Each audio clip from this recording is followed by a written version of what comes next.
Hey everyone, how was your weekend? Did you watch any rugby?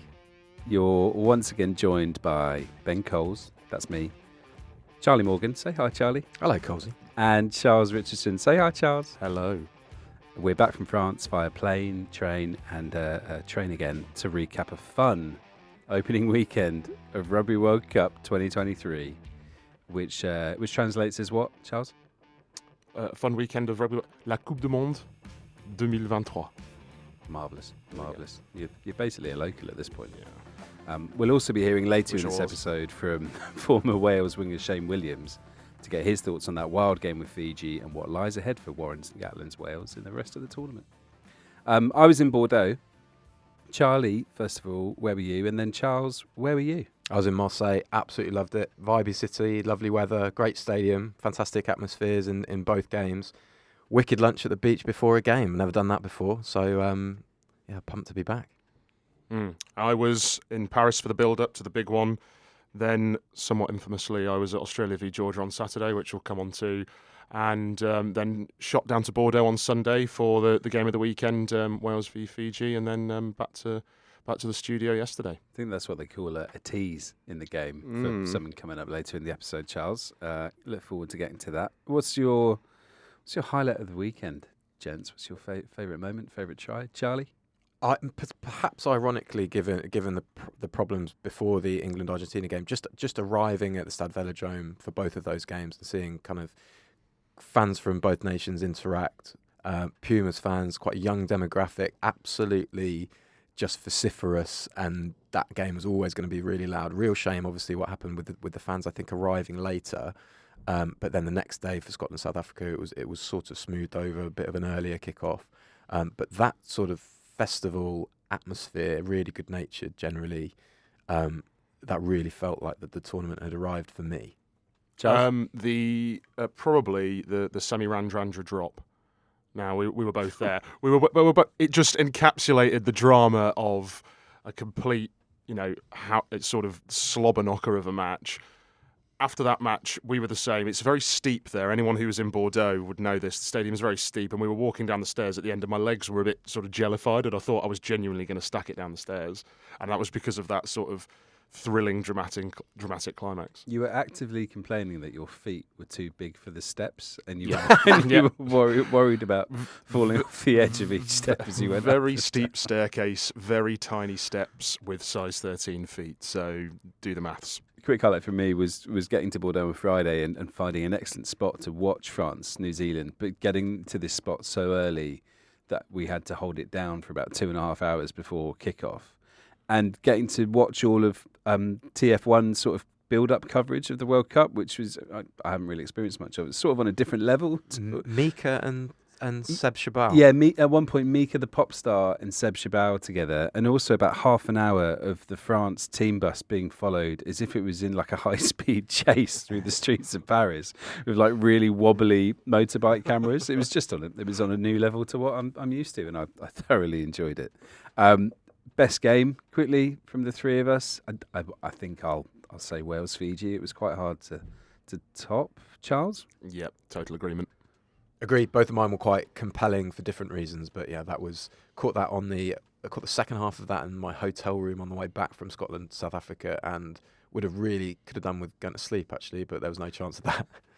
I hope that might end up being the best game by the end of the tournament. I hope it won't be, because I hope we'll have more sort of zingers to compare it to. But that was an awesome start.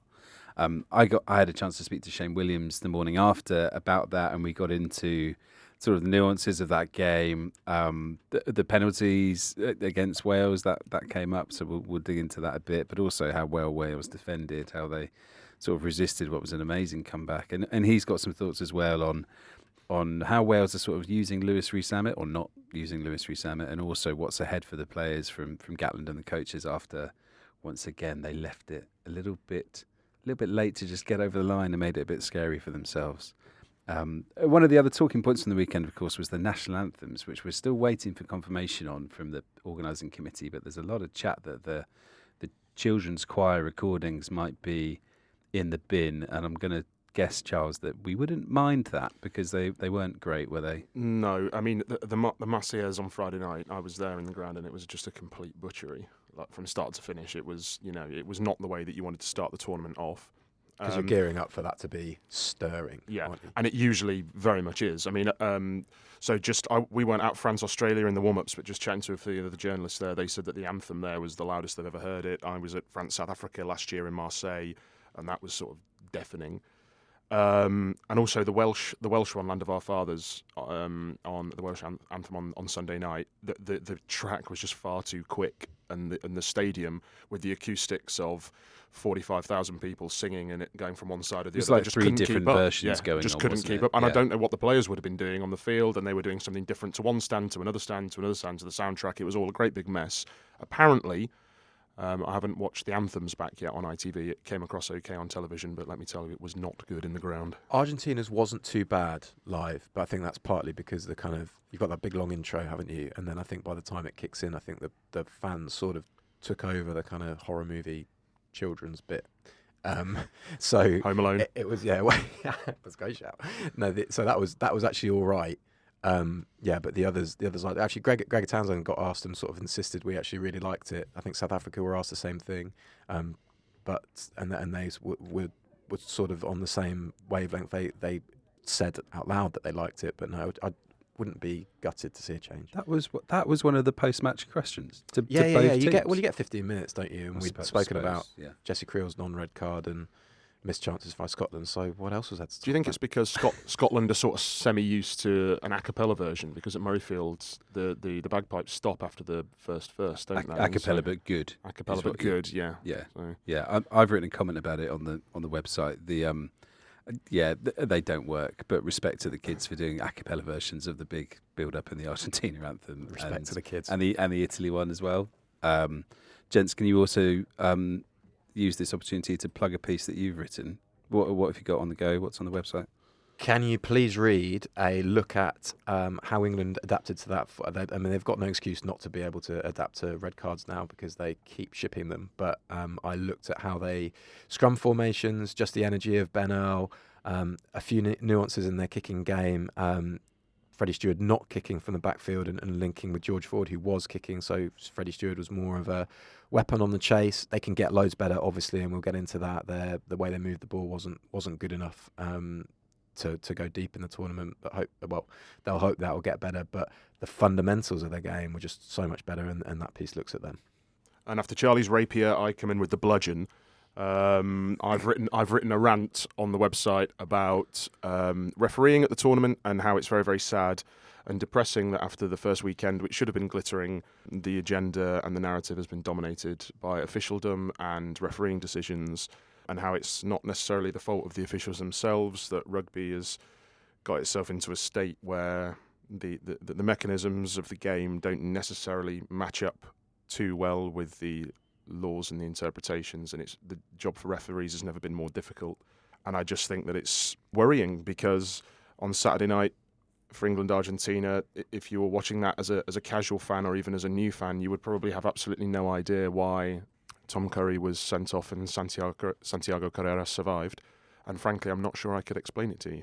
I feel like we can use I've written a rant on the website as like an evergreen clip moving forward. Speaking of Marseille, let's get into it. Let's talk about England's win. It almost feels like weeks ago now, that Marseille game, because of what happened in Bordeaux. But a truly impressive performance from England in lots of areas. Not all, but particularly with their physicality and their defence and George Ford's control of the game and how they reacted to that red card. Charlie, how excited should people be? And are we being a bit curmudgeon-y if we're like, yeah, but your attack's still rubbish? Yeah, maybe, yeah, because I think we spoke last week, didn't we, about the areas of the game that we just felt so disparate for England. They weren't connected at all. Everything apart from that last bit, which is that ball movement to space, really was really good, I thought. Post Tom Curry's red card, certainly. The energy on the kick chase, the accuracy of that kick, their fitness, shock. Ali Walters knows what he's doing. They looked really, really intense throughout the game. Overran a side with a man fewer for all but 10 minutes. Yeah, they were excellent. Set piece, Maritoji deserves a lot of credit for marshalling that line out. Scrum looked great with 8 players when one of 3 centres was at blindside flanker, and when they had 7. Really interesting wrinkle to the game. Argentina only had 2 put-ins, and that was when England were going down to 7 to keep Manu Tuilagi and Joe Marchant in midfield. But we were thinking, look, when is this England side going to exude clarity? When is this England side going to look fit? We got our answer. They were those things, certainly. Yeah, and a massive win for those who have been lamenting the disappearance of a drop goal as well, and brought it back in emphatic fashion. George Ford. Really impressed by England. I think they would have played the same way had they had 15 or 14 on the field, and I think that's potentially the only negative that can be brought from that game is that going further and looking sort of beyond the quarterfinals now. I mean, surely they will be in a quarterfinal now. Touch wood. I mean, I don't want to jinx it for them.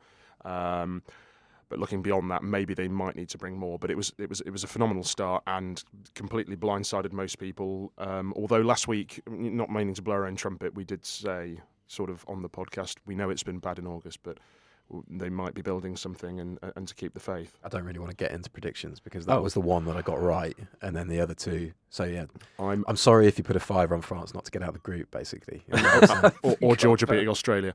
But moving on, and but keeping on the theme of predictions, I'm feeling very vindicated by mine after the complete shower that Argentina were of Samoa getting out of that group, because that was one of the worst performances from a Tier 1 nation I can remember for a very long time. In fact, they dropped more passes or more balls than any Tier 1 nation since 2007, I think Opta said on Twitter last night.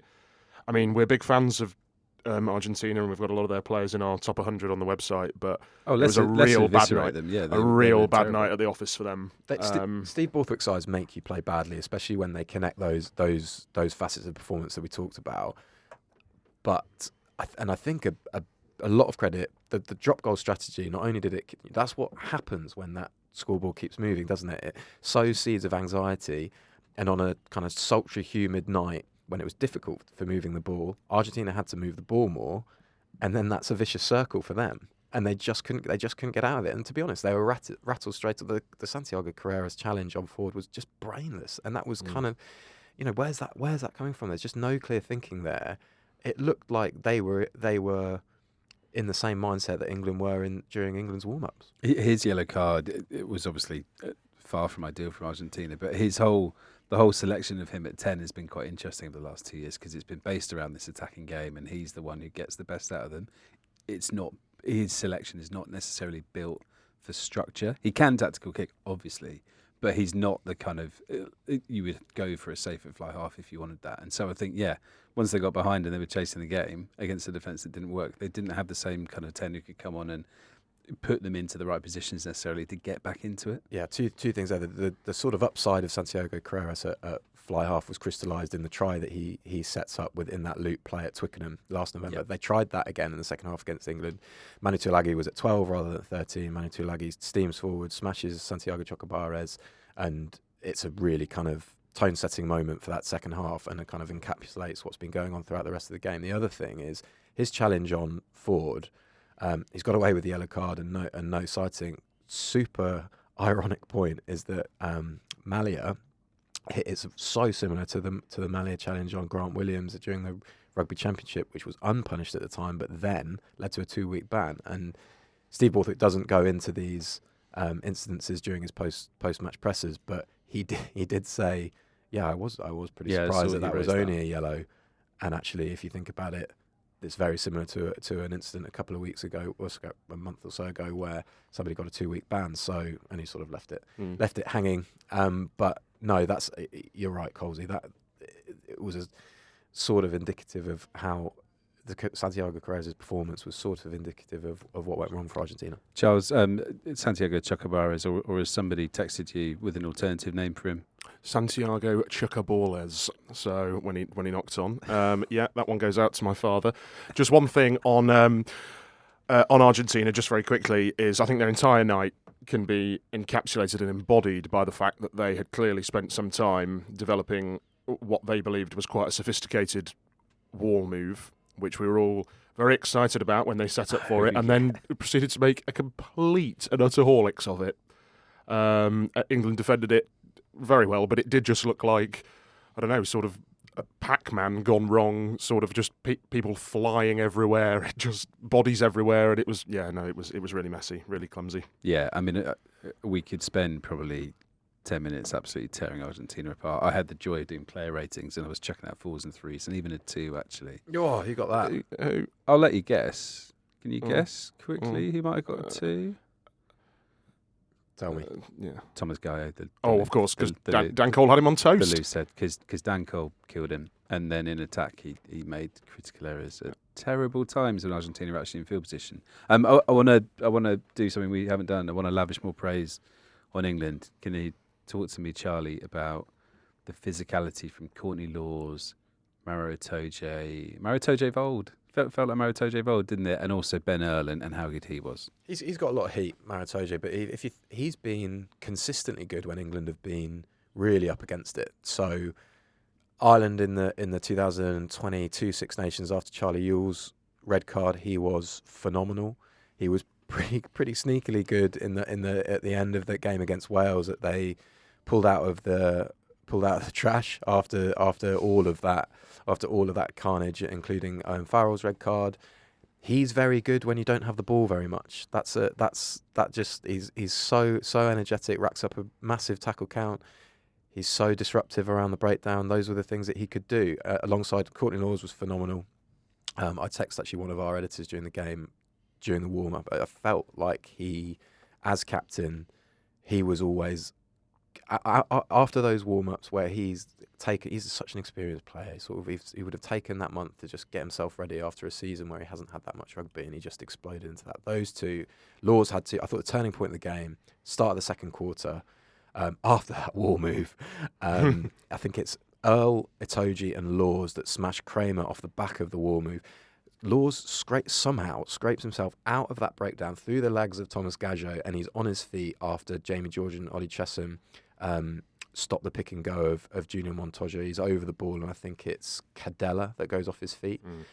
Huge moment, and you can see Dan Cole is celebrating like he scored a hat-trick.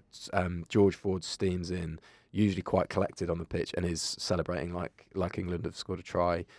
It's a huge moment. I thought, just to go back to the Curry red, for Earl to be as prominent without Curry on the pitch, that's so impressive, because that speaks to an energy where you're effectively doing the job of two quite similar all-action flankers. And I think that might actually...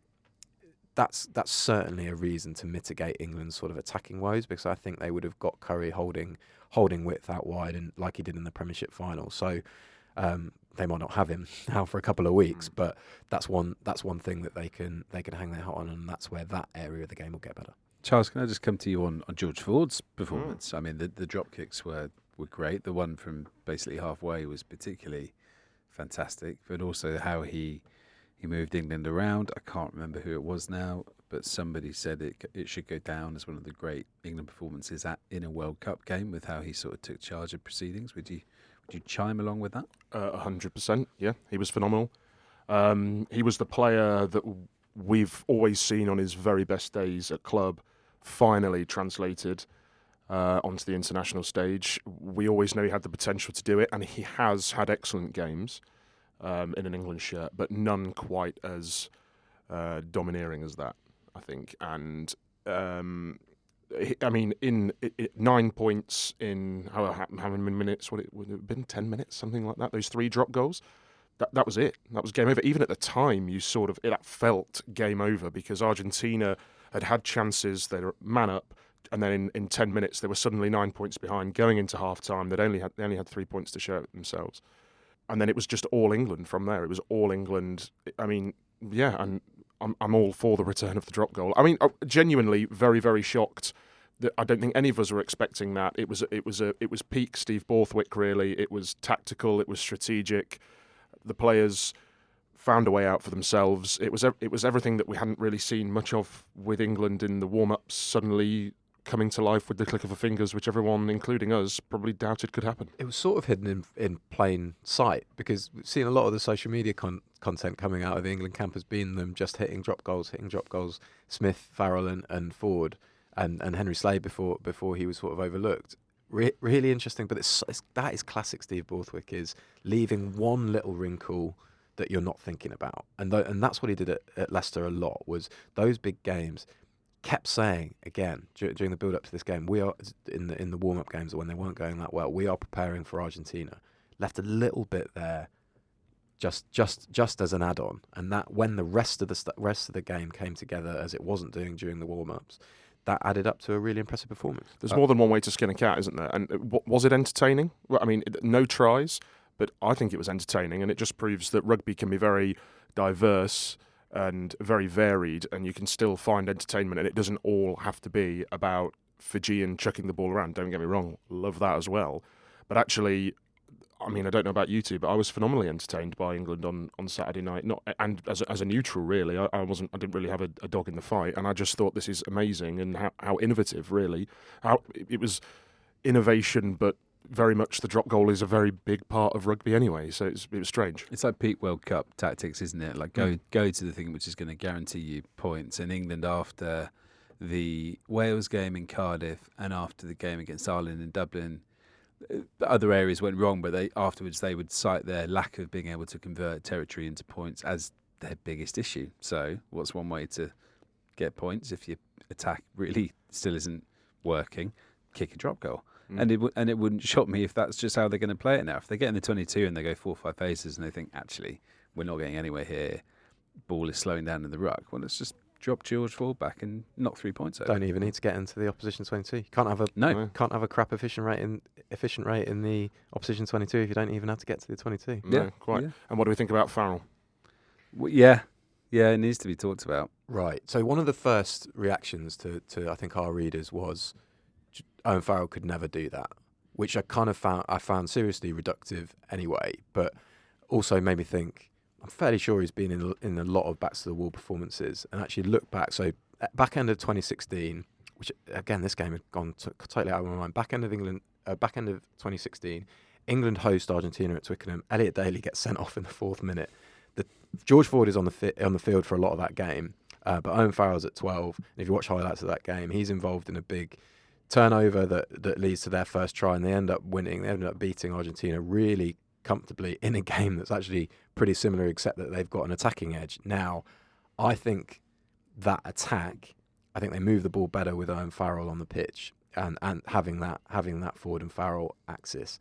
The pinch point for me is whether that midfield is more vulnerable, because I think they might be inclined to push Tuilagi to 13, and we've just seen that get exposed. That Farrell on the outside, having Tuilagi at 13 now. So it's a huge decision, and we don't actually have to come to it for another couple of weeks, do we? Because he's not available for the next game. They wanted Ford Farrell against Ireland, didn't they? I mean, that was the sound, and actually that's probably the way they wanted to start the World Cup, with Slade not being in the squad. It makes sense that they would potentially want to go down that route. Where they're all of a sudden, where England are at, is that I think their supporters would hope that Steve Borthwick wouldn't think that Farrell coming back or Bully Vunipola coming back would be an automatic choice, because he can tailor a game plan to an opponent. And that doesn't have to have those guys on the pitch now, as that performance has shown in its composure and in its kind of convincing nature.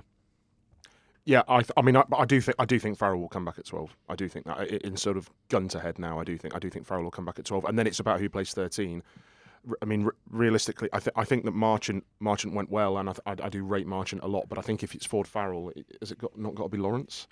Has it not got to be Lawrence for more sort of ball in hand threat? Playing so well, though. Manu is the playing, last 2 games. games. They're just so defensively prone with Farrell and Manu, though. That's the thing. I wouldn't want to drop Manu. I'm just thinking about the balance of the back line, and it's not an individual criticism of Manu or Joe Marchant. I'd have them both in my team if I could, but maybe Marchant pushes to the wing. But I just think that maybe with Ford Farrell, you might want the running threat of Lawrence and a sort of out and out outside centre at 13. Just 2 points on England to finish off this section. The first thing we need to talk about is the sort of chaos that fans had trying to get into the game. I mean, I think we all had friends or family members texting us describing it as actually quite a scary atmosphere. Charlie, did you get to see any of that when you were in the ground? I was already in the ground, but saw it out the back, and had acquaintances kind of telling me how scary it was.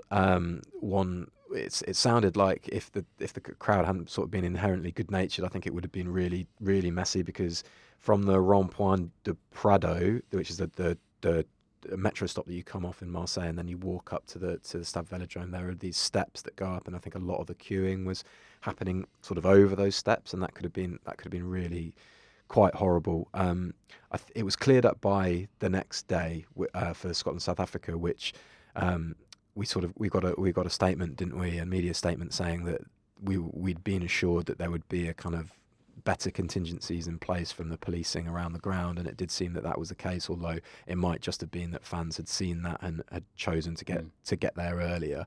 It seemed like the most of the trouble was being experienced by people who'd arrived at the ground at around 8, and then had tried to get in from there and had met a total standstill. But I mean, it was still, it's really good that was resolved, and I think by kick-off it was largely full, but it did look very, very worrying for a while. I'm sure it was very scary for people involved in that. Yeah, absolutely. And Charles, just the final point on this section is looking ahead to Japan, really, to sort of quickly get an assessment of what we're expecting from that game. I don't think any of us are very high on Japan. This isn't your 2019, 2015 Japan side who can threaten the very best based on what we've seen of their warm-up games this summer and what we saw last autumn as well. And against Chile, where they only just sort of got by them, didn't they?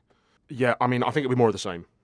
More of the same from England. I don't think they'll try and reinvent the wheel. I think, as most people know, stopping a drop goal is actually really quite difficult. And so even if teams know what's coming, if they continue on with this drop goal strategy, tactic, just to keep the scoreboard ticking over against most teams, it should pay dividends for them. It really should. Because really, all you can do to stop it, if you've got somebody who's very good at it, is get up immensely quickly, make sure you're onside and charge it down. Well, that's easier said than done.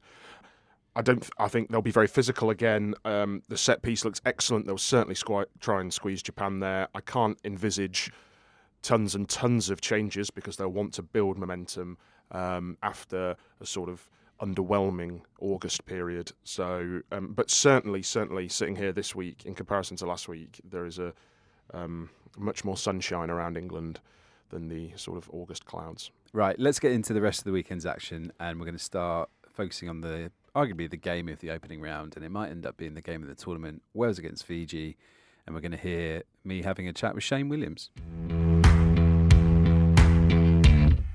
Shane, thanks so much for joining us on the Telegraph Rugby podcast. It's a few hours after Wales' game against Fiji in Bordeaux, which was lively, to say the least. What are your immediate reflections on it? Yeah, lively, what a word. Yeah, it was his best game of the World Cup so far. End-to-end stuff. And you kind of expect that with Fiji, really. Probably not the game Wales want to get drawn into. However, what a spectacle. And I thought the crowd were fantastic. I thought both teams absolutely gave it their all. I'm just a little bit worried about how much that's taken out of Wales, to be honest with you. But it wasn't a perfect performance from them. In fact, they were quite poor in a lot of areas. Discipline was certainly an issue. I think Warren Gatland's already highlighted that. But, they'd have learned a lot from that game as well. And all credit to Fiji. Stayed in it right to the end. And I think what was impressive for me as well, Gatland's been talking about the Welsh fitness and the fact they could finish games strongly. But, I think Fiji were the stronger team at the end of the game there. And they were the stronger team. So, huge performance by them. I do feel a little bit for them, but I also do think Wales did enough in that in the third quarter to kind of win that match. But what a game. It's a good point about getting drawn into it, 'cause at times it felt like Wales were almost trying to out Fiji, sort of passing in their own 22, and we saw Dan Biggar having a polite word with George North just on half time, didn't we? Yeah, well, the game can always open up against Fiji because that's the style of rugby they play, and they probably want to draw you into that game, and why not when you're that comfortable with ball in hand. But yeah, there was a couple of incidents in the 22 where, you know, I was up on my seat saying, even I was saying, get the ball down there, get it out. But look, you know, Wales tried. Certainly with Dan, I've been there myself. I've had the hair dryer treatment off him as a young 18-year-old coming into the Ospreys, bossing the likes of me and Alan Wynne-Jones and Adam Jones around when he hadn't even played a match for the Ospreys. That's the character he is. He's a warrior. You know, he wants to win. And, you know, just screaming at George North, who's got, 115 caps? Twice. He had it twice, the treatment twice before half-time there. But, you know, I'm sure he'd apologise to him for that. But, you know, if you can have that kind of commitment and that desire and passion from all your teammates, then I think you do okay.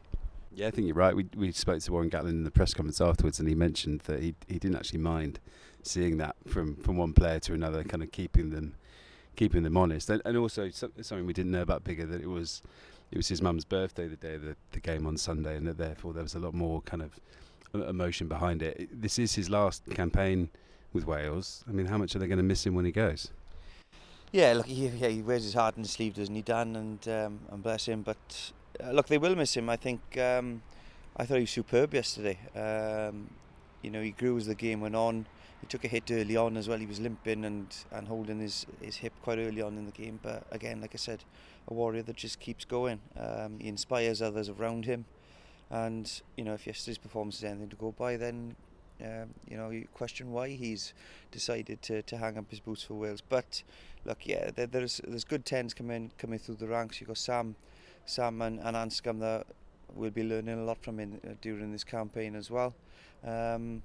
And yeah, it is a shame because I think, you know, I think there's a little bit more to come from Dan as well. Not only as a player and what he does on the field, but, you know, to inspire others in training, his commitment, his passion. You know, there'll be 10s watching his performance, young 10s watching his performance yesterday, thinking, you know, that's what I want to give to Wales. You know, I want to be screaming at players and telling them what to do and do what I'm doing, because he is an inspiration. But yeah, he'll definitely be missed.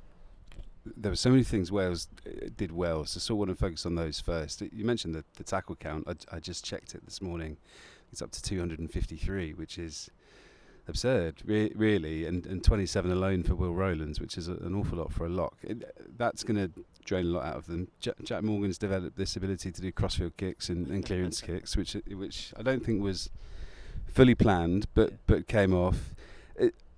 What were the big positives for Wales sort of out of that performance? It's the strongest side we've seen Gatland select. Obviously the warm-ups was a bit varied, but when he had that first choice team on the field, they looked pretty in control for the first 65 minutes or so. Yeah, I think so. Yeah, I think you know, they stuck to their game plan. They wanted to get their set pieces right. They were going to kick a lot. They were going to try and put Fiji under pressure and tie the numbers in and then go wide, which they did. Josh Adams' try was a good example of that. Yeah, Jack Morgan's crossfield kick.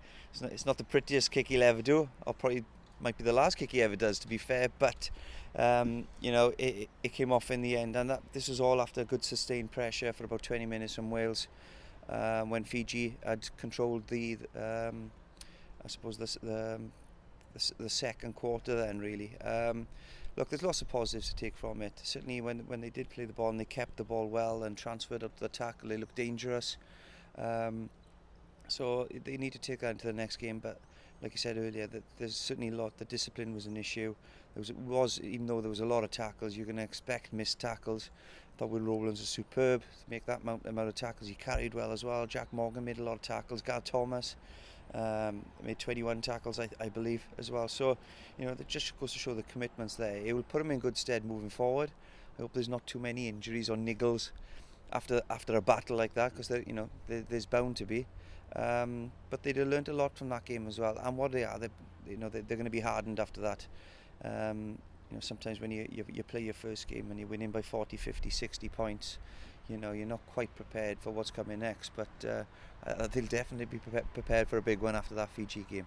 Yeah. And just on the discipline, they sort of had that run of penalties where they were backed up on their own line sort of midway through the second half, and 3 sort of kind of cynical fouls and maybe a touch touch lucky to not get a yellow card there, given that Fiji then up the other end collapsed them all. And yeah, it's cynical in a yellow card, but arguably it should have happened to Wales just before. Yeah, 100%. Look, as commentators, we were thinking that there was a number of infringements for penalties that were just cynical, stopping Fiji get that momentum and that go forward. I think LED might have been lucky twice in a row where, on his line he's given a penalty away there.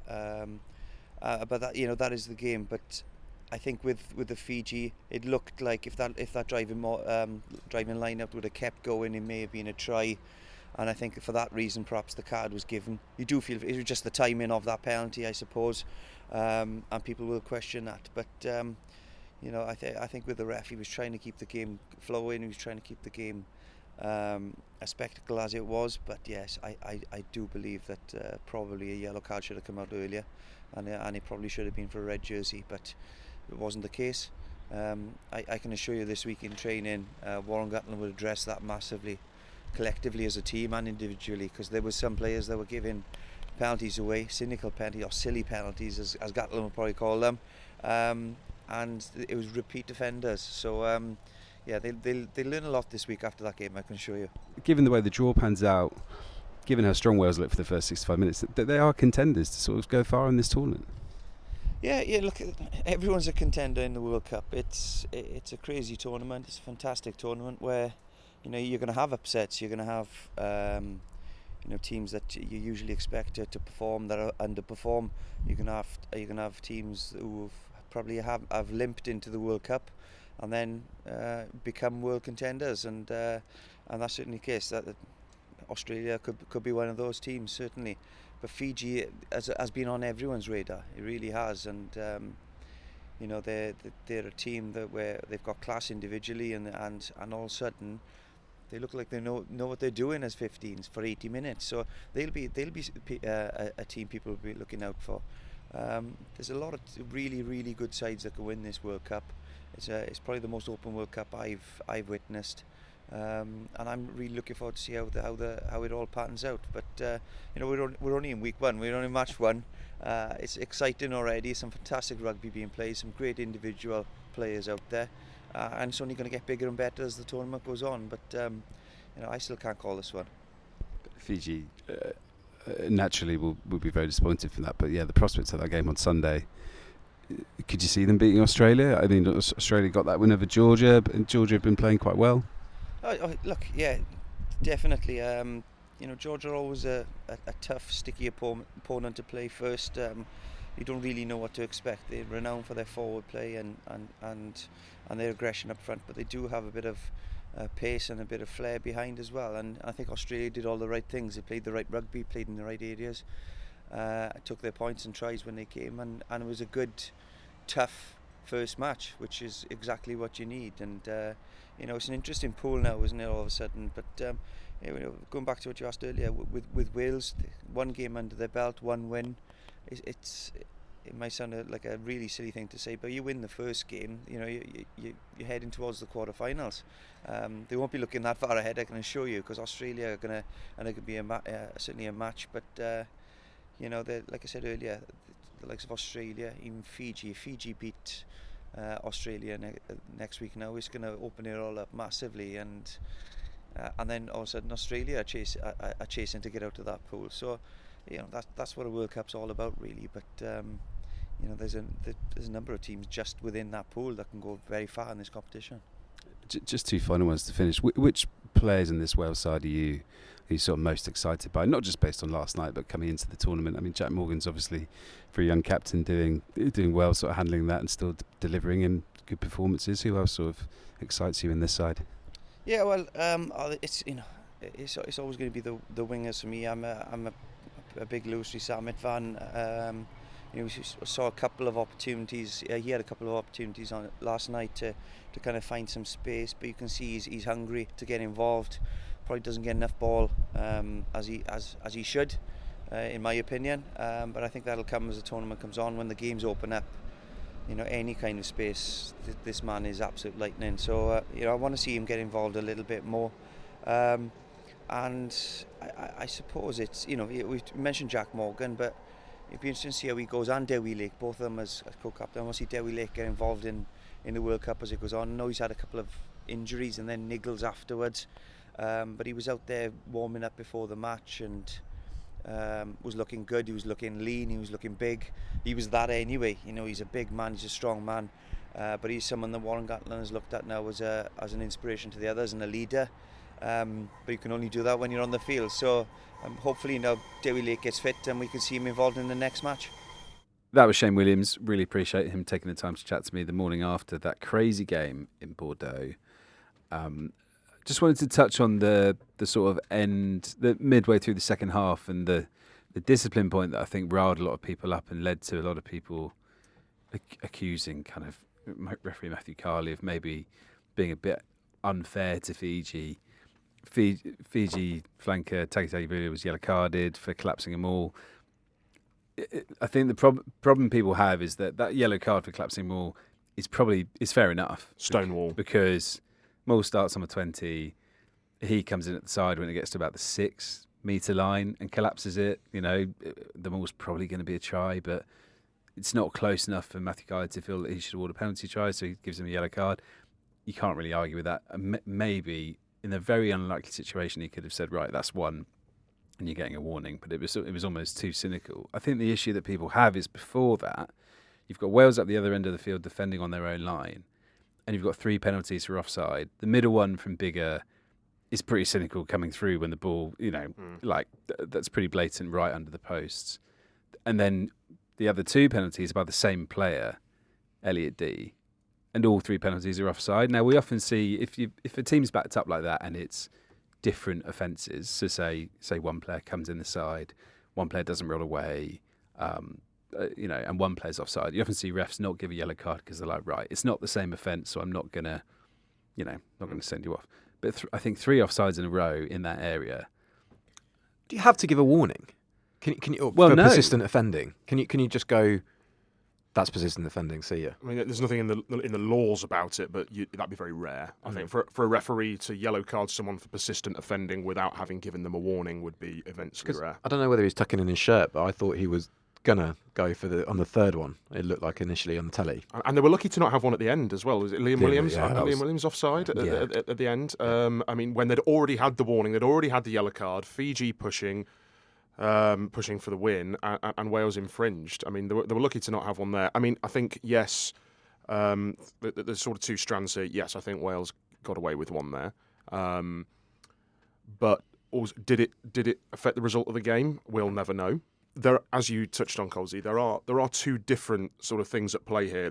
A lot of the sort of comments and narrative and reaction on Twitter has been, how can that Fiji yellow be correct if Wales didn't also have a yellow card? And I'm not sure that's an avenue we should be going down either, because, you know, 2 wrongs don't make a right. The Fiji one was completely stonewall. It was very cynical. It was borderline penalty try, whereas none of the Wales ones were quite as cynical, and you wouldn't have been debating a penalty try for any of the Welsh offences, for instance. No, you wouldn't have said penalty try. The bigger one is pretty cynical. It is pretty cynical. Like watching it back, given where Fiji are right under the posts, it's sort of like... The Wales one is for a build-up of indiscipline, is why the yellow should have come, rather than any sort of out-and-out offence, and that is different. And maybe, given how difficult the referee's job is now, and the fact that they have 2 assistant referees, a TMO, and 2 people in the bunker helping them out, maybe someone could have just got in Matthew Carley's ear and just said, if he'd lost track, that's 3 penalties for offside down here against Wales now, just to remind him if he'd lost track, because I can imagine, you know, these are human, these referees, that it is the best crop of referees in terms of their physical attributes and their mental training that the game has ever seen, but they are human, and human error, they will never ever be flawless. Yeah. To clarify what I tweeted at the time, it wasn't a wild yellow card for the Fiji flanker. It was just wild that it had happened. Oh yeah. After Wales, literally up the other end of the field, and got away with it. The irony. And as these things work out, Bigger doesn't get yellow carded, bangs like a brilliant 50-22 down the field, and they get the line out. And then from the maul, who scores? It's D. It's just giving away 2 offside penalties. Like, you know. You couldn't write it. And then Corey Dobachowski for his yellow card straight afterwards for the offside, where Carly's like, that's a warning, gives away the stupidest one of the lot, arguably. Anyway, Definitely. that's refereeing. Hope we've cleared that up a bit. Just wanted to have a quick word on Dan Biggar, who was fully revved up, like to the max, 10 out of 10. This made more sense afterwards, didn't it, Charles, when we sort of heard from Warren Gatland and from Biggar himself? So afterwards, obviously there was that moment at half-time where Wales, for some reason, when Fiji knocked on in the Wales 22, Wales thought that it was on. It was on with the clock in the red, half-time, leading. They thought it was on, and they sort of butcher a bit of a counter-attack that was never really on, get pushed into touch, and Biggar marches over, storms over to George North and gives him the proper what for, has a real go at him. I think he has a bit of verbal at Nick Tompkins on the floor as well, storms into the changing rooms, him and Neil Jenkins are going at it as well. And then afterwards, Gatland and Biggar are both asked about it. Gatland said he had no problem with it whatsoever. He actually quite liked it. And Biggar said, just all sort of water off the duck's back. George and I have had these robust conversations for the past 15 years, and we were laughing and joking afterwards, and it wasn't even mentioned. I loved that. It should be said that he was probably lucky to escape a sanction for that tackle on Randrandra, which was very upright, wasn't it? Yes. But that moment, it was a 50-metre bollocking, wasn't it? Because obviously it happened in close to Wales' try line, but he just kept going for the whole way to the tunnel, which was on halfway. His reaction to his own 50-22, great as well. Just love that heart on the sleeve stuff is why we watch it, and those guys are in the most intense environment imaginable. So that emotion is just great to see. I know he rubs some people up the wrong way, but I think we'll all miss him when he sort of retires from internationals after this tournament. Let's jump to the other games. We'll start with France against New Zealand. Charles, just give us a flavour of the atmosphere and actually particularly as France sort of edged further and further ahead, and everyone was like, it's all right, we're going to be okay. How was it? First half, nervy, real nervy, real cagey, gripping, compelling. No one, even in the kick tennis battles, that's the most compelling kick tennis I think I've ever watched. Nobody could take their eyes off it. The atmosphere was electric, but the game didn't really spark until, well, in terms of the atmosphere, because obviously New Zealand scored the first try and stunned the crowd. It was silent at the Stade de France after that try. The game didn't really sort of kick to life from a host point of view until the second half, and then they did sort of run away with it a bit, didn't they? I mean, the first half, New Zealand, the fear in a sort of wider picture is that New Zealand looked half decent, certainly in that first half, looked decent, and France didn't really. They were a bit subpar and have still won by 14 points. And actually, even in the first half, where New Zealand looked much the better side, France went in at half-time leading. And once that happened, you were sort of like, well, we all know what's happening here. This isn't the most sharp tactical insight that you'll ever get, but it looked like New Zealand were just missing a bit of biff. They had no a couple of clever, no Shannon Frizzell. They had a couple of really clever bits, didn't they? For the first try, that little short ball that sends Rieko Ioane through, and then Bowden Barrett's kick pass to Talea, and then Ardie Surveyor's chip from first phase was so intelligent, really deceptive. But then they just sort of, as teams do against France and South Africa, teams have got a good kicking game, go hard at the defensive breakdown, and are just robust, got a lot of big men. They just couldn't find a foothold, and I think that was what Ian Foster was saying afterwards, wasn't it? Yeah, and I think France actually lacked that as well in the first half, and I think they realised, because obviously Donty wasn't fit, Moefana played at 12, and the jury's still out on him as an international 12. No Valemza, no Donty, two big blokes. So I think when they took Wilkie off and brought Taufifa Noor on, and when they moved Fiku to 12 and brought Vincent on, suddenly they were getting over the gain line more frequently. They had a stronger bench than New Zealand's, and that's, I think, why there was a 14-point gap by the end of it. I think, which could have been more, because I think that Penaud try with the amazing Ramos offload, I think if they'd have looked at that closer, I think that was not backed by New Zealand. So it could have even been a 21-point victory for France. Damian Penaud's grin, it should be terrifying for other teams, because if a host side with that much talent is not sort of one of the only chances I think you've got that they slip up, is this expectation weighing on them.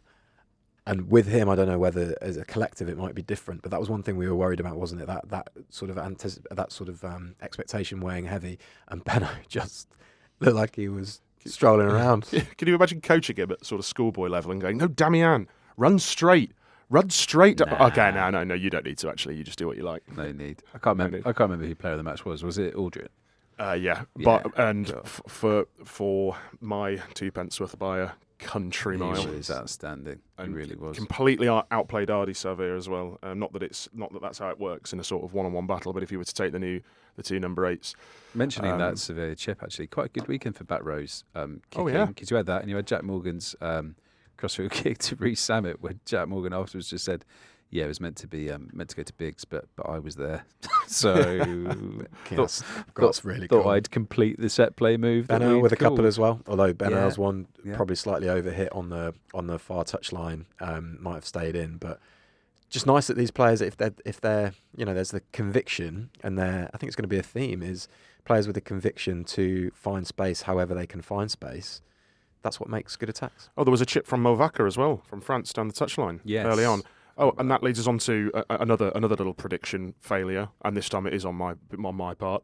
I had Julien Marchand as player of the tournament as my prediction. Still time. He's gone after 16 minutes. Yeah, that's.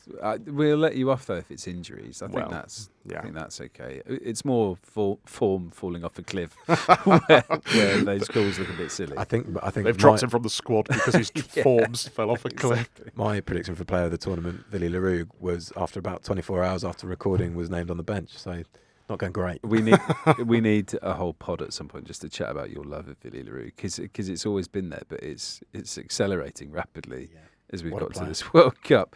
Speaking of Villy Leroux and South Africa, that's a lovely segue, Charlie, to Marseille and Sunday's game. All just not for South Africans, obviously. All just a little bit disappointing that we didn't quite get. Got a first half humdinger, and then the second half, Scotland just really faded quite badly, didn't they? Scotland's forwards in the first half were phenomenal. A maul stop at around, I think it was half an hour, and then that led, I can't remember how they were sort of dotted around that maul stop, but 2 really big scrum penalties. That is so impressive to be doing that against the Boks, and I think they might even have got a little bit more out of that scrum battle. I think they were probably hard done by on a couple of calls. South Africa did really. Finn Russell was really well contained. Jesse Creel should have gone very early on for that high tackle on Dempsey. That's the reddest red out of the incidents that we saw this weekend. I think he's always upright. He's pressing aggressively in that channel because that was clearly part of the game plan, and we know that because subsequently he was doing that, and that was actually doing a really good job of cutting off Finn Russell's options. I think he should have gone. And yet, we understand not even a sighting. Not even a sighting, no. So Richard Smith might be able to use that to Curry's advantage. So we get why you're confused at home. Of course. Basically. Of course. Notwithstanding South Africa's, the connection in South Africa's defence, how they're reading one another, how they are scrambling is really, really impressive. If it's a different game, if Scotland take their chances, obviously, and Darcy Graham should have fed Duhan van der Merwe off that really clever little swivel from Tui Pilotu that breaks South Africa from the line out. But in that second half, when it's just so difficult to contain that South Africa power from the bench, because they just replenish that front row, and it's really, really difficult. It was kind of a bitty game because of the conditions making it difficult to handle. But kind of almost like a slow burner, sort of quite fascinating one nonetheless. I was going to say, does 18-3 do South Africa a bit of a disservice for how in control they were, or do you reckon? I don't know, because Scotland missed those chances, and South Africa took them. They took them. The Du Toit try rewards that period of dominance that they have, which is a really good reaction at the start of the second half. And Libbok's no-look kick pass to Arenza is frankly stunning. Filth. Can I just ask for a general assessment on him and how he played? Because obviously there's a lot of intrigue in him with Handré Pollard. Back training with Leicester seemingly and fit, but not in the World Cup squad unless an injury happens. So Libbok is the man at the moment. How did he look? What did you make Really of him? interesting. His whippy passing game gives South Africa width that has kind of epitomised how they've gone about this 4-year cycle, and one thing that they really wanted to get better at, because it just facilitates others and gives them, just makes you have to spread the field in defence. His and that kick pass game, he'd lobbed one over Graham, I think, with his left foot really early on in the game. So again, you as an opposing wing, you have to be on alert. And with Colby and Arenza, they can hold that width and punish you if the decision making of the defensive wings is a little bit off. The tee might become a problem, but his kicking from the tee might become a problem, and Faf de Klerk, The actual tee. and then Faf de Klerk took over later on in the game. What was really interesting was during the press conference, there was a completely fair question, I thought, about Libbok's kicking and whether South Africa would have to adapt, whether that would become a problem. Jacques Naba answered the question saying it's not a problem if he's man of the match, which I'm sure should have been man of the match anyway, but by the by. And then Siya Kolisi stepped in after there'd been a second question saying, can I just go back to the question on Manny's kicking? This game is about sort of being a team and covering for once for other people's faults. And he said, look, I sometimes don't know what I'm calling in the line-out. I've got Eben Etzebeth and Dwayne Vermeulen to sort of to talk me around the field when that happens. It was I don't know whether it was a set piece. I don't know whether he had in his head that he was going to say that, but it was just a really impressive piece of leadership by Siya Kolisi. That said, it probably doesn't change the fact that South Africa need to kick their goals, or will need to kick their goals later on in the when tournament. it gets down to crunch time. Just to finish the roundup with Ireland against Romania, which I watched in Bordeaux, and Ireland, fine, kind of expected. We'd spoken about Romania's pretty disastrous form coming into this tournament, hadn't we? Because they shipped 56 points to Georgia and 57 to Italy, so it was almost like, well, are Ireland going to get 100? And at one point it looked as though they might do, but Romania, actually, to their credit, had spells of defence where they kept Ireland out for like 10, 15 minutes. Well, I was going to say, also at one point it looked like Ireland might lose. So, well, yeah. I mean, within the first 2 minutes. I mean, obviously the focus was on Sexton and like how was Sexton going to go, and it was a bit unfortunate that grubber kick that he was sent towards the right wing looking for Keith Ellis just fell perfectly for the Romanian fly half to be like, oh, amazing, thanks so much. I'll pick this up and like run it down the touchline and give it to the scrum half Rapani to score a try. So yeah, Romania had the perfect start, and actually that was almost quite nice because you were like, oh, well, at least you've had this, because now Ireland can sort of take you to the cleaners a little bit, which they did. Bundy Aki was awesome, and I know he really was. I know you can't you maybe shouldn't read too much into it given the opposition, but he was just brilliant. Looked sharp. He looked sharp in the England game as well, didn't he? Yeah, there is sort of that mini 12 debate, isn't there, for Ireland, of do you go with Aki or Henshaw to partner Ringrose, and Henshaw. Does Ringrose have to start, do you think? Well, I'm struggling to remember the last time that they went Aki Henshaw off the top of my head. But it's not alien. Six Nations games. It yeah, does they've done it happen. before. I think they like Ringrose. Aki couldn't even get in the squad a year ago. What a sort of was comeback. that a bit of subtle, like, I don't know, Eddie/Steve Borthwick-esque man management of like, no, you're not in this squad, go away and work on things. Yeah, probably. Come back. But if it was, it's worked. I mean, he looked sensational. Joe McCarthy, the young lock, is really fun. He got a try, and he kind of looks like he's part of the 23 now. I mean, he's as close to a bolter, I guess, as they've got in the squad, because he came into the setup quite late, but he looks really handy. Yeah, they were just... It was mainly being impressed by Aki and watching Sexton and seeing how Sexton went. And yeah, apart from that early mistake, passing was slick, tackle well. He scored 2 tries. Can't remember the last time Johnny Sexton scored 2 tries in a test. Crash ball for the second one as well. Yeah, off a short ball. Did they beat South Africa? I can't wait for it. Yeah, yeah. Oh yeah, there was nothing here to make you think no. And even though South Africa's power is sort of unrelenting, I still, I could see Ireland winning that. Yeah, I think I feel actually they just look pretty slick. I agree, which means that means on the back of those predictions, we're looking at Ireland New Zealand quarter with France against France South Africa probably. Yeah. Can't wait. Goodness me. Really excited. It's early days. Just one final thing in the game. It was almost funny watching James Lowe run around and just be completely unable to get a try. Like he tried on the left wing and Ireland would break through and he'd just be there like, me now? Like pass to me, and then they cut inside and score. And then he switched to the right at the end and was like just not in the breakaways and was just running around going, I'm not gonna get it. I had vested interest with my fantasy team, so I was sort of waiting for it. I had Keith Earls in my fantasy team. And I was watching. He was a couple of balls slipped out of his hands in the opposition 22, and I was just sad. Very, very final point. The final Ireland try. Klopp was in the red. They were in their own 22. Matt Hansen was running around, as Andy Farrell said, like he was playing under 12s. And they scored an awesome breakaway try, probably their best of the lot. I thought that was pretty cool, like that intent to play. And yeah, they look good. They look like the number one side in the world. I know that's a really obvious thing to say, but they look good. Okay, some of your questions and thoughts. Thank you very much for sending in what I think we decided was a record number of questions after the opening weekend. So we really appreciate it. Thank you very much. We've just we've cherry picked a few, and we're starting with a question from Mark, who says, "I need Charles Richardson's take on getting asked after by Eddie Jones. Is this the start of a beautiful friendship?" Charles, tell us what's going on with you and Eddie. Are you best buds?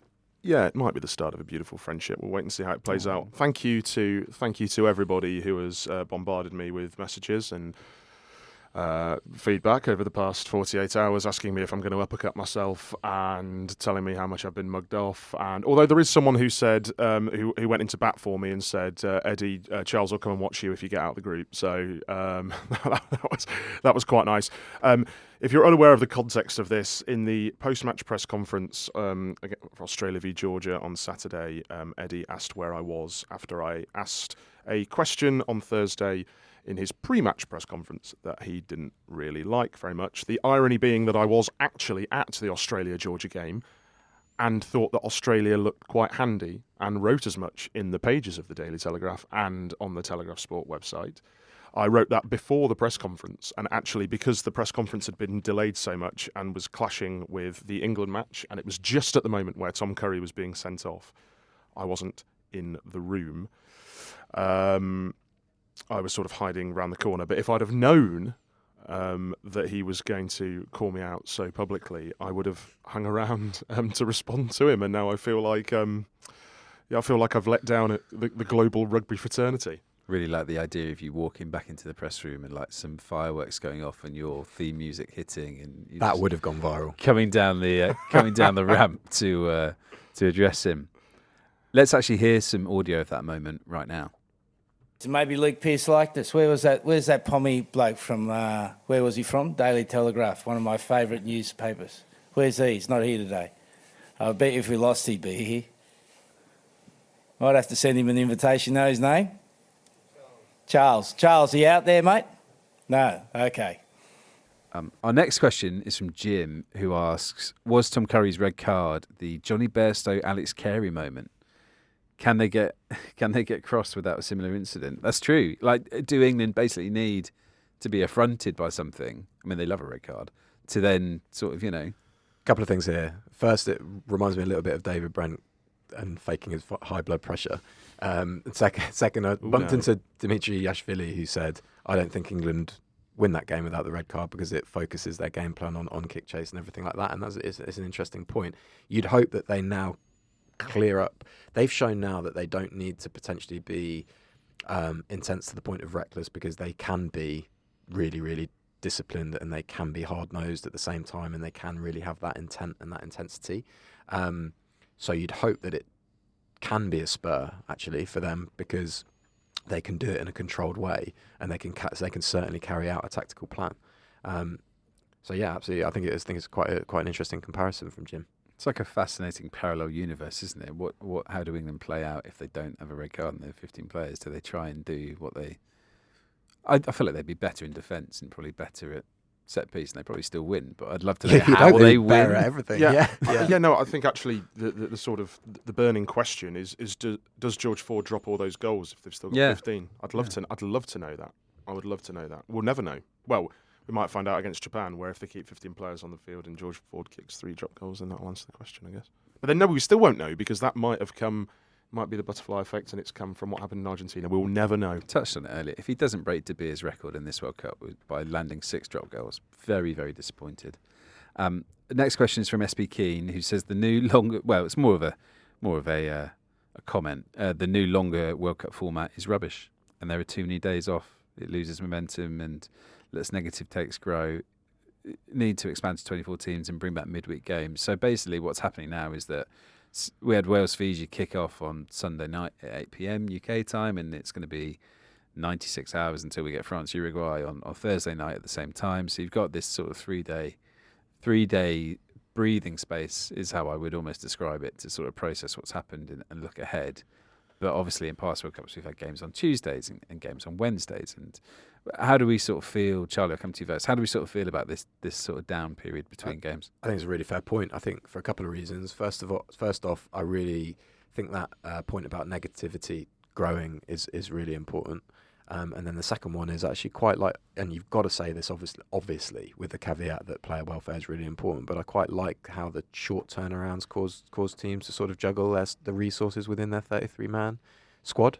So 2 reasons why I quite like that take. Yeah, I'm all for it too. Obviously, the obvious reservations and obvious drawbacks to a 24-team tournament are sort of equality, landslide wins, are 24 teams ready, safety issues. But then we've just seen Ireland put 80 points on Romania, so we've got them anyway. So why not broaden it out to 24 teams, and maybe allow sort of Spain, Chile to have their day, because Chile playing another developing, emerging nation and beating them would actually probably be massive for Chilean rugby, but they're probably not going to get that opportunity at this World Cup, are they? I mean, fingers crossed they do, but now that they've lost to Japan, I can't see them doing it. Yeah, I think if you're going shorter turnarounds, you need bigger squads. So you need like 38, 39 player squads so that you can actually properly rotate players and you're not burning them out in short windows, which I appreciate is more logistics and less fun when it comes to squad cut downs, but actually it means that you're protecting players and not flogging them sort of too much during those games. And just the very final one from Elliot, he says it's slightly punchy, but given the weekend was dominated by TMO debates, is the answer just to have less TMO involvement? Most people accept 99% of refereeing calls, maybe. However, since the TMO's remit has increased, so has the controversy. Go back to TMO's deciding tries only. I mean, Friday night we had a game where the France-New Zealand game where it felt like replays were scarce and TMO involvement was quite light at times, and Jakob was sort of just like letting stuff go and letting the game flow a bit. So is that what we like? My fear is that it leads to more clips of breakdown side entries and people going, well, have you seen this? This was in the lead up to the X try and that should have been picked up. That would be my fear. But is that not because we have a culture of over-analysis and micro-analysis and magnifying glasses at the minute, whereas if we stripped it back and the whole culture of the sport and the whole rugby playing fan base was able to accept mistakes more frequently, then I think it's fine. I'm all for this, for the record, and I've written it today in the Telegraph and on the Telegraph website, that I think that rugby is micromanaged, it's overly refereed, it's over officiated. I would strip back the TMO completely to foul play and egregious try scoring errors. Other than that, maybe not even that, maybe just foul play. I would have, because it would cause a lot of controversy and a big storm at the start. But then as soon as people got used to it, as soon as people realised that actually referees are human, they are not flawless, and there are going to be mistakes. No matter how many TMOs, no matter how many referees we have, there are always going to be mistakes. And as soon as a rugby playing public and us come to terms with that, I think it will be better for the game long term, because there are always going to be errors. Look at James Lowe in the Six Nations. Look at that France pass for the second New Zealand try. The pass for the second New Zealand try against France on Friday night was forward, not picked up. These things are always going to continue, and we've got so many eyeballs on everything, so much technology, and yet they're still there. They're still dominating the narrative. So a bit more rubber the green, basically. Yeah. And eventually everyone will accept that, universe balances out. Quite. Okay. Yeah, I think that's a good proposal. Right, that is it for today. Thank you, Charlie. Thank you, Charles. What is your respective schedules for the week ahead. I'm going to be in Nantes on the Saturday for Ireland against Tonga, and then Saint-Etienne on Sunday for Australia-Fiji, which could be quite lively. Charlie, what are you going to be doing? Nice for me. Get to watch Portugal against Wales, Ooh. and then England, Japan. I'm steering the ship from London this weekend for my sins, but actually I've had 10 days in Europe, and I'm actually quite glad of just sort of a few days. I wouldn't quite say rest and recuperation, but sort of a more chilled out few days after a very, very hectic fortnight. Are you buying that Charles is happy to be out of France? Because I'm not for a split second, actually. He'll be back soon enough. With a heavy heart. A big thank you to Shane Williams, our guest this week, and we'll be bringing you more big name interviews throughout the tournament, so please make sure that you spread the word to the rugby fans in your life and check out the podcast and subscribe. Enjoy all the action this weekend. We'll catch you next week, but until then, from all three of us, thank you and goodbye.